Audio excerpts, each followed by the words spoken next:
Hi, my name is Shirley, and I'm a 31-year-old office worker. A year ago, I married a man named Mason. We met on a blind date, and after dating for a year and a half, he proposed. I had always dreamed of settling down, so even though it felt a bit rushed, I accepted his proposal. But now looking back, I realize I should have been more careful. Soon after our wedding, Mason suddenly decided to change jobs. I was surprised and asked him why he made such a quick decision. He said his previous job didn't let him fully use his skills. What shocked me even more was that he had already quit and would be leaving his job at the end of the month. Luckily, he found a new job quickly, but it paid less than his old one. At first, I wasn't too worried because I was also working. But then Mason started pressuring me to quit my job. I might have considered it if his new salary was enough for both of us, but with his recent job change, his income was lower, and he kept saying it would go up soon without knowing when. Quitting my job under these uncertain financial conditions seemed risky. We needed my income to keep saving money and cover our basic expenses like rent and car payments. It just wasn't practical to rely only on Mason's salary. One evening, Mason handed me divorce papers, trying to scare me. "You know I'm ready for this whenever," he said. I told him to calm down and think about what he was saying, but he just walked away to his room. This argument made me reflect on how quickly things had changed since I met Mason. I told him I wouldn't quit my job until his salary improved. He seemed to accept this at first, but he kept bringing it up again and again. Whenever he asked, "When are you going to quit?" I gave him the same firm answer. Now, a year into our marriage, his salary still hadn't increased, and he continued to pressure me about quitting my job. Sometimes I wanted to respond sarcastically, but I held back, knowing our financial stability depended on my income. If quitting my job was so important to him, I felt he should focus on advancing his career to earn more. As time went on, I started to understand why Mason was so insistent on me leaving my job. It became clear during our visits to his parents' house. Whenever we were with his mother, Martha, Mason would act concerned and say he wanted to make her life easier. Martha would thank him, and Mason would look at me like he was trying to nudge me into quitting. He suggested that his mother needed help, but Martha was perfectly fine. She was healthy, active, and even worked a part-time job that supported her hobbies and social life. She didn't need me to take care of her, but Mason kept pushing the idea. If only one of us were home during the day, we could check on Mom daily, he said out of nowhere. It seemed he imagined me visiting Martha every day, which felt unnecessary and overwhelming. I asked him directly what he expected me to do since Martha was perfectly capable on her own. Mason listed small tasks like helping with housework or running errands. It was clear he had ideas about how I could contribute, but none of them seemed to justify me giving up my career. This constant cycle of requests and explanations was exhausting. I needed Mason to understand that while I was happy to support his family when needed, quitting my job without a good reason was not something I could easily agree to. After all, Martha had her part-time job and spent most of her days out with friends.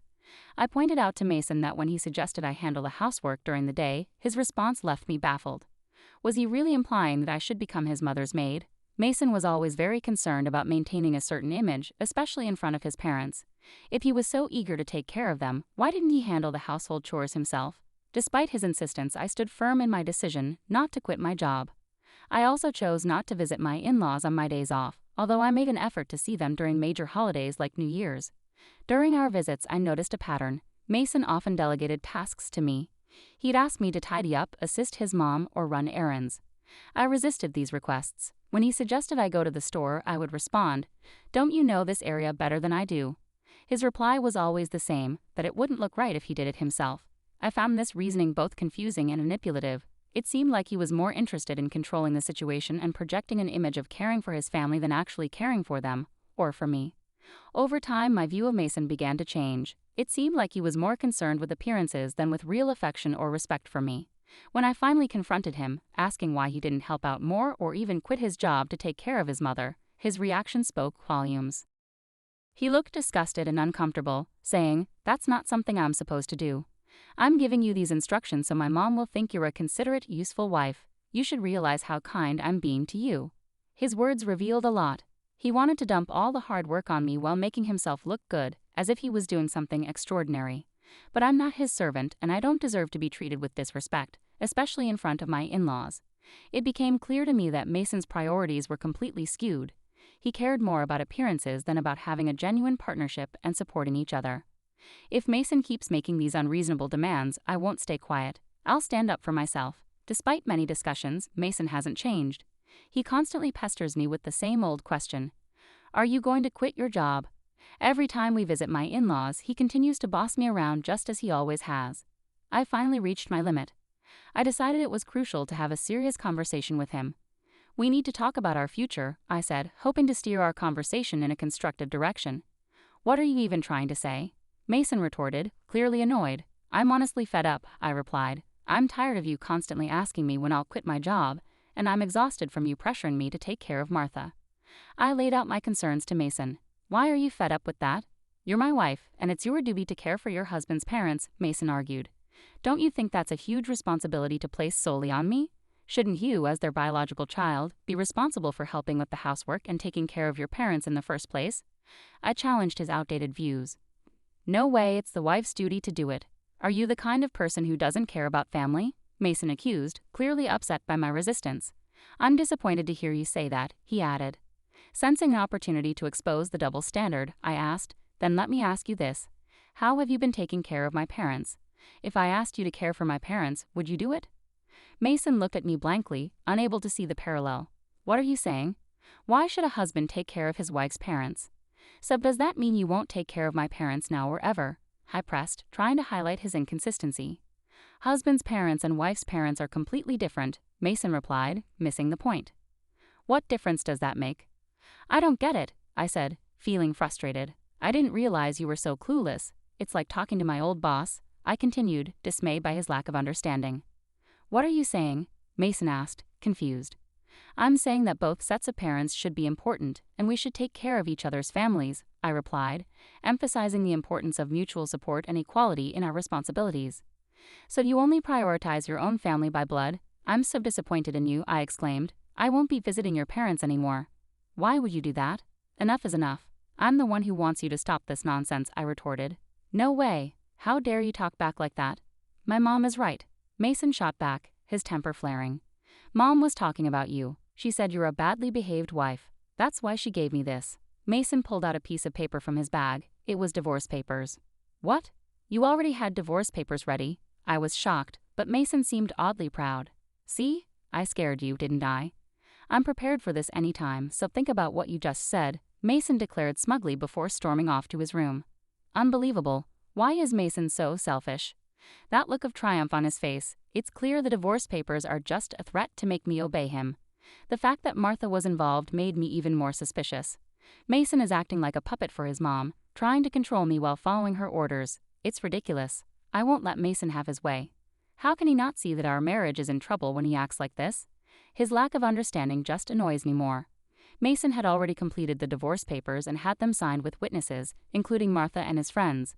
This meant I could sign and file them whenever I chose. The next day after Mason went to work, I filled out the divorce papers and submitted them to the city office. As a precaution, I also filed a notice of non-acceptance of the marriage certificate. I called my parents and explained the situation, knowing Mason might try to file the marriage certificate on his own. When my parents learned that I had prepared the divorce papers, they were initially shocked but fully supported my decision. Outraged by Mason's behavior, they immediately offered to help me move my belongings. Taking leave from work, I had my parents come over, and we relocated all my things to their house while Mason was away. I decided to stay with my parents for a while. It was the first time in a long time that I felt truly comfortable and at ease in their home. Reflecting on my marriage, it became clear that Mason never contributed his fair share to our household chores. I was the one cooking dinner after long work days and handling all the cleaning and laundry on my days off. On top of that, he expected me to also care for his parents, which was just not feasible. That evening, Mason called me, probably just back from work. Hello? Hey, where are you right now? I told Mason, I'm at my parents' house. He sounded surprised and annoyed. Why would you go back there without my permission? Where's all your stuff? Don't tell me you are staying the night, he questioned, not realizing the seriousness of the situation. He seemed to think I was just staying over, not that I had moved out for good. I'm not coming back, I said firmly. What are you talking about? Come back here and make me some food, he demanded. Make it yourself, I replied before ending the call. I couldn't discuss divorce with him if he kept acting so dismissive, so I decided to block his number and wait for him to show up at my parents' house. A week later, Mason arrived at my parents' home with his parents. They'd all looked serious as we sat down in the living room. It was 3 against 3. How could you leave without my permission? Mason demanded, his voice full of disbelief and accusation. You were treating me like a housekeeper, Mason. All I ever asked was that you take care of your family responsibilities, I said, standing my ground. That's not true. What kind of wife am I if I don't take care of Mason? Martha, his mom, gave me a fierce glare. My father started to get angry, but I quickly spoke up. Mason told me to quit my job and take care of Martha, claiming it was my duty as his wife. Yet when it comes to my own family, he expects me to handle everything alone. Ultimately, Mason wants obedience and uses me to care for his parents while taking credit for it. That's why he prioritizes his parents over mine. Martha continued to glare, but Mason's father, Liam, looked confused, as if he hadn't known about this. "Let me clear the air," Mason said, suddenly blaming the idea of divorce on his mother. "Why would you suggest that?" Liam asked, surprised. "Oh no, it's because Camila has an attitude problem," Martha stammered. "And did you say that my parents aren't a priority?" I pressed. "Well, it's only natural that your parents come first," Martha replied defensively. "Don't be absurd. I came here to support you after hearing about the unfair treatment Camila endured, but now it seems you're the one at fault. Don't hide behind her parents' authority to get your way," Liam said, making Mason visibly shrink in his seat. Liam then apologized to me and my parents. "I'm truly sorry for the trouble caused by my foolish son. I will have a serious talk with him." "Liam, you're not to blame, so please don't apologize," I replied. "Thank you for your kind words, but there's something else I need to say." I turned to Mason, who looked nervous. "The divorce papers you gave me, I've already filed them. We're no longer married." Mason and Martha both turned pale. "Why did you file them without my permission?" Mason demanded, shocked. "You told me I could file them whenever I wanted. Besides, you had already filled out your part and had Martha sign as a witness," I calmly explained, but Mason was clearly at a loss for words. Seeing the tension, Liam, furious, intervened. "Mason, you used divorce as a threat?" he exclaimed, and unable to contain his anger, he slapped Mason across the face. Martha, witnessing this, was visibly shaken. Liam turned to me and apologized sincerely. "I apologize deeply that you had to witness this. You have every right to divorce this fool." "On behalf of Mason, I'm truly sorry for the damage done to your marriage," he said, tightening his grip on Mason's collar as he demanded apologies from both Mason and Martha before ushering them out of the house. Later, I thanked Liam for his intervention. He assured me that all of Mason's assets and property were transferred to me without any hassle, given my higher income and the effort I had put into managing our household. It was a relief to secure everything from our marriage. I later found out that Liam had divorced Martha, clearly disgusted by her actions. One day I ran into a colleague from Mason's old workplace who shared some surprising news. Mason had not been performing well at his job and often received harsh criticism from his boss. In defiance, Mason resigned and switched jobs, which only added to my frustration with him. Rather than taking responsibility for his shortcomings, he blamed others, which likely contributed to his lower pay at the new job. Now I'm relieved to have left him. I've rented a cozy apartment and am enjoying living independently. Work is going smoothly, and I even received a recent raise.